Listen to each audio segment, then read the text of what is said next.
जितना चैलेंजिंग आपका pregnancy period होता है, उतना ही चैलेंजिंग पोस्ट डिलीवरी पीरियड होता है।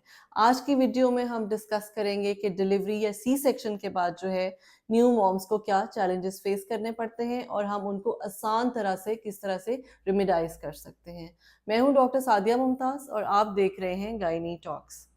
आपकी डिलीवरी हुई, आपका सी सेक्शन हुआ, अब आपको डिस्चार्ज किया गया है।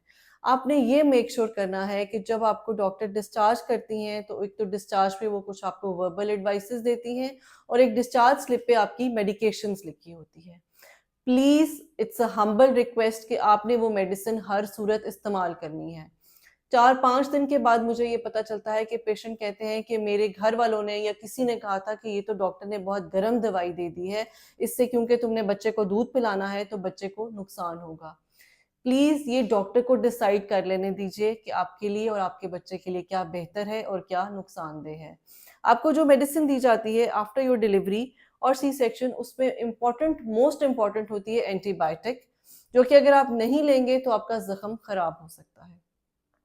आपको पेन किलर दी जाती है ताकि डिलीवरी के बाद या ऑपरेशन के बाद आपके स्टिचेस में जो पेन होती है उससे आपको रिलीफ किया जा सके। और स्पेसिफिकली मैं तो अपने पेशेंट्स को दिन में 4 से 5 जो है वो टैबलेट्स एडवाइस करती हूँ, ताकि आपका पीरियड जो है, आपका पोस्टपार्टम पीरियड जो स्टार्ट हो रहा है, वो शुरू से ही आप उसमें पेन जो है वो ना लें, बल्कि अब आपका पेन फ्री टाइम स्टार्ट हो। सो एक तो आपने पेन किलर जरूर लेना होता है और एक आपने एंटीबायोटिक जरूर लेनी होती है। पहले 2-3 दिन में, क्योंकि हम एडवाइस करते हैं आप अपनी डाइट को ज़रा लाइट रखें, तो आपके जो विटामिन हैं, स्पेसिफिकली आयरन और कैल्शियम, चौथे या 5वें दिन से मैं एडवाइस करती हूँ कि आप वो ज़रूर शुरू कर लें। अब ड्यूरिंग प्रेगनेंसी तो पेशेंट्स बहुत एनर्जाइज्ड होके, बहुत एंथुसियास्टिक होके अपने विटामिन्स और आयरन कैल्शियम लेते हैं, लेकिन डिलीवरी के फ़ौरन बाद जो है वो उनको इग्नोर कर देते हैं, जो कि आप अपने साथ बहुत ज़ुल्म करती हैं। आफ्टर डिलीवरी अगर आप 1 साल तक नहीं तो प्लीज कम से कम 6 मंथ्स तक अपनी आयरन और अपनी कैल्शियम जरूर लें। वो भी स्पेसिफिकली अगर आप अपने बेबी को फीड करा रही हैं और फिर भी आप अगर कैल्शियम आयरन नहीं ले रही, तो ये आप अपनी आगे फर्दर जो लाइफ है उसमें बहुत ज़्यादा कॉम्प्लिकेशंस क्रिएट कर रही हैं। सो आपको जो एडवाइस की जा रही है, एंटीबायोटिक, पेन किलर्स और मल्टीविटामिन, ये तो आपके लिए मस्ट है। अगर आपकी डिलीवरी होती है तो फिर आपको बताया जाता है कि एक आपको क्रीम दी जाती है जो आपने स्टिचेस पे लगानी है, जिससे आपके स्टिचेस जो हैं वो थोड़े से सूद हो जाते हैं। 5वें-6ठे दिन क्योंकि प्रॉपर्ली स्टिचेस हील हो रहे होते हैं तो आपको पेन थोड़ा ज़्यादा महसूस होता है, स्टिचेस में अकड़ाव ज़्यादा हो जाता है। So that is normal. इसी तरह अगर आपका सी सेक्शन है तो 8वें या 10वें दिन आपको बुलाया जाता है ताकि आपके स्टिचेस आउट कर दिए जाएँ। जब आप हॉस्पिटल से डिस्चार्ज होके घर जाते हैं तो मैं हमेशा ये एडवाइस करती हूँ कि 2 से 3 दिन के अंदर अंदर प्लीज आप एक बहुत अच्छा सा शावर जरूर लें, बिकॉज उससे एक तो आप खुद बहुत ज़्यादा एनर्जाइज्ड फील करेंगी और आपके अंदर बहुत ज़्यादा फ्रेशनेस आएगी। 2-3 दिन से जो आप थ्रू आउट हॉस्पिटल में स्वेटिंग और लेबर के दौरान, ऑपरेशन के दौरान एक आपकी बॉडी में डर्ट जो है वो जमा हो चुका होता है, उससे भी वो आप उससे छुटकारा हासिल कर सकती हैं और अल्टीमेटली आप बहुत ज़्यादा रिलीव्ड और हैप्पी फील करती हैं। वाटर इनटेक मैंने देखा है कि जैसे ही आपकी डिलीवरी होती है आपका पानी बंद कर दिया जाता है कि आपका पेट बढ़ जाएगा। ट्रस्ट मी, जो खवातीन आपका पानी बंद कर रही हैं कि आपका पेट बढ़ना है, उनके अपने पेट बड़े होंगे। पानी पीना हरगिज आपके पेट बढ़ने की वजह नहीं है। पेट बढ़ने की वजह यह है कि डिलीवरी के बाद आप अपनी केयर छोड़ देती हैं, आप अपने मसल्स को टोनिंग एक्सरसाइजेज नहीं देती। पानी का पेट बढ़ाने से कोई ताल्लुक नहीं, बल्कि अगर आप पानी ज़्यादा पिएंगी तो आपको कॉन्स्टिपेशन नहीं होगी। कॉन्स्टिपेशन अगर नहीं होगी तो आपके स्टिचेस में प्रॉब्लम नहीं होगा, क्योंकि अगर कॉन्स्टिपेशन या कब्ज होती है तो जो विजाइनल स्टिचेस लगे होते हैं उनके टूटने का खतरा होता है। और इवन इन सी सेक्शन अगर आपको कब्ज है तो आपको स्टूल पास करते हुए बहुत ज़्यादा दर्द होगी।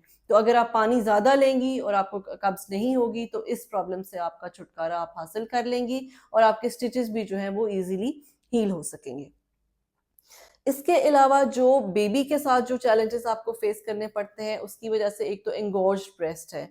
जो न्यू मॉम्स होती हैं जिनको बच्चों को फीड कराने की बहुत ज़्यादा एक्सपीरियंस ऑब्वियसली नहीं होता, तो उसमें ये होता है कि जब वो बच्चे को दूध पिलाती हैं, उसके बाद जब जो मिल्क इकट्ठा हो जाता है उसको एक्सट्रैक्ट करना ज़रूरी होता है। या तो वो बच्चे के फीड के थ्रू उसको एक्सट्रैक्ट करें या फिर ब्रेस्ट पंप्स मिलते हैं, आप उनके थ्रू एक्सट्रैक्ट करें।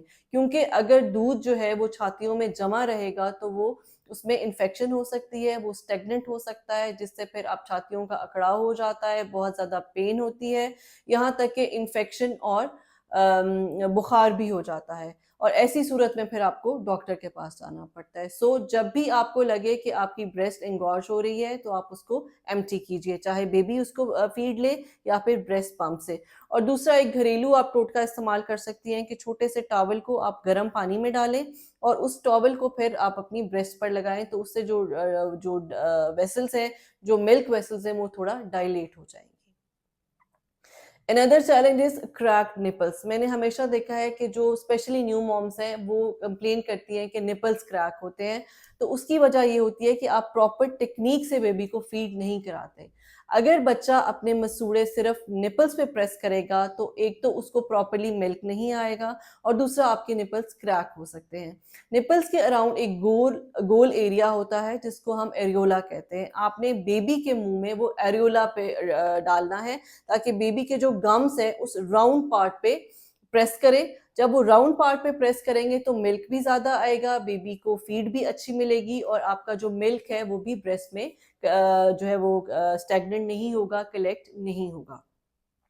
लेकिन अगर समहाउ अब तक आपको क्रैक आ चुका है तो उसके 2-3 तरीके ये हैं कि एक तो आप ब्रेस्ट मिल्क ही ऊपर लगाएं और उसको एयर ड्राई होने दें, या एमोलिएंट्स लगा सकते हैं। ओवर द काउंटर फार्मेसी पे वो ऑइंटमेंट्स मिलती हैं लगाने के लिए, आप वो लगा लें अगर ज़्यादा इन्फेक्शन या ज़्यादा पेन हो रही है। लेकिन उसके लिए फिर आपने मेक श्योर करना है कि आपने बच्चे को एरिया को क्लीन करके, ब्रेस्ट को वॉश करके, क्लीन करके दोबारा फिर दूध पिलाना है। वो जो क्रीम है वो बच्चे के मुंह में नहीं जाने चाहिए।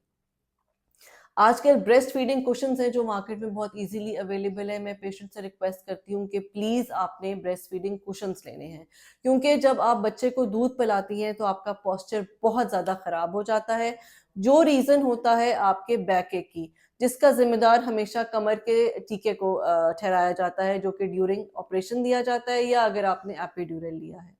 अगर आप इस पीरियड में, पोस्टपार्टम पीरियड में अपनी बैक को स्ट्रेट नहीं रखेंगी तो आपको हमेशा कमर में दर्द रहेगी। बिकॉज ये वो पीरियड होता है जिसमें आपकी जो प्री प्रेगनेंसी आपके जो चेंजेस हैं वो वापस आ रहे होते हैं, जो नरम हड्डियां हुई होती हैं वो वापस दोबारा अपनी कंसिस्टेंसी पे आ रही होती हैं। तो अगर आप अपने पोस्चर ठीक नहीं रखेंगे तो आपकी नर्व्स जो हैं वो दब जाती हैं, जिसकी वजह से थ्रू आउट आपको पेन रहती है। कई पेशेंट्स को पोस्टपार्टम डिप्रेशन होता है। ज़ाहिर है आपका एक फैमिली मेंबर ऐड ऑन हुआ है, पिछले बच्चों को टाइम नहीं दे सकती, हस्बैंड को टाइम नहीं दे सकती, घर का माहौल थोड़ा-सा चेंज होता है, तो उस वजह से कई दफ़ा पेशेंट्स को साइकोलॉजिकल इश्यूज़ होते हैं। तो उसमें मैं हमेशा पेशेंट की फैमिली को एड्रेस करती हूँ कि आपको उनको हेल्प करना है। पेशेंट की नींद पूरी नहीं होती, वो थक जाती हैं, तो डेफ़िनेटली कहीं न कहीं थोड़ी बहुत हाउस हेल्प उनको ज़रूर देनी चाहिए। उनको उनका जो ड्यू रेस्ट टाइम है, वो ज़रूर दें ताकि वो अपना बच्चे के साथ बॉन्ड बना सकें, अपनी फैमिली जो है उसके साथ अपना लव बॉन्ड जो है वो कंटिन्यू रख सकें। Last but not the least, मैं हमेशा पेशेंट से कहती हूँ कि जब आपका पोस्टपार्टम यानी छिले का पीरियड खत्म हो रहा है, जो कि आपकी डिलीवरी से 6 से 8 हफ्ते के दौरानिए को हम कहते हैं, तो एक विजिट आपने ज़रूर करना होता है अपनी डॉक्टर को फर्दर कॉन्ट्रासेप्शन के लिए। क्योंकि अब अभी आपके पास बेबी है, आप बहुत जल्दी अगर आप प्रेग्नेंट होंगी तो ना तो आप इस बेबी को टाइम दे सकेंगी, ना ही अगली प्रेगनेंसी को आप प्रॉपर्ली जो है वो फॉलो कर सकेंगी। सो फॉर कॉन्ट्रासेप्शन आपको डेफिनेटली आफ्टर पर्प्यूरियम अपनी डॉक्टर को विजिट करना है और कम अज कम अगले बच्चे में 1.5 से 2 साल का वक्फा जो है वो आपने ज़रूर करना है। Thank you so much.